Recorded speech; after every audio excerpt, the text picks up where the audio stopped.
નમસ્કાર દર્શક મિત્રો, ધ સિક્રેટમાં આપનું સ્વાગત છે. હું છું સઈદ કુરેશી. હું તમને લઈ જાઉં છું એવી જગ્યા જ્યાં કરોડની કિંમતની સરકારી જમીન અને લાખો રૂપિયાના ભાડાની કિંમત ધરાવતી જગ્યા પર આજે કોના ઇશારે સ્ટોલો લાગી ગયા છે.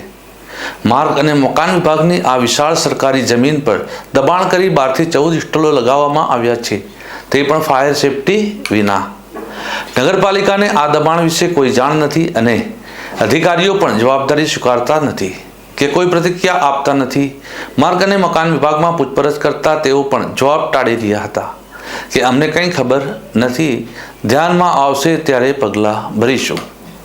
આ કેવી રીતની વ્યવસ્થા કહેવાય? સર્વિસ રોડ પર જ્યાંથી હજારો વાહન રોજ પસાર થાય છે ત્યાં જ કોલેજ આગળ આ સ્ટોલો લગાડવામાં આવ્યા છે, જે સ્પષ્ટ રીતે અકસ્માતને આમંત્રણ પણ આપે છે.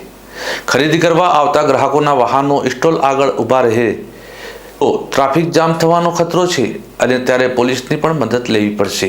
આ વેપારીઓએ જે રીતે દબાણ કરી સ્ટોલ ઊભા કર્યા છે તેમની હિંમતને દાદ આપવી પડે. એવા અધિકારીઓને જો ગજવામાં રાખીને ફરતા આ તકસાધુ વેપારીઓનું કેટલું મોટું ગજુ હશે કે 12 સ્ટોલો ઊભા કરી દેવાયા અને તંત્ર એનાથી અજાણ છે.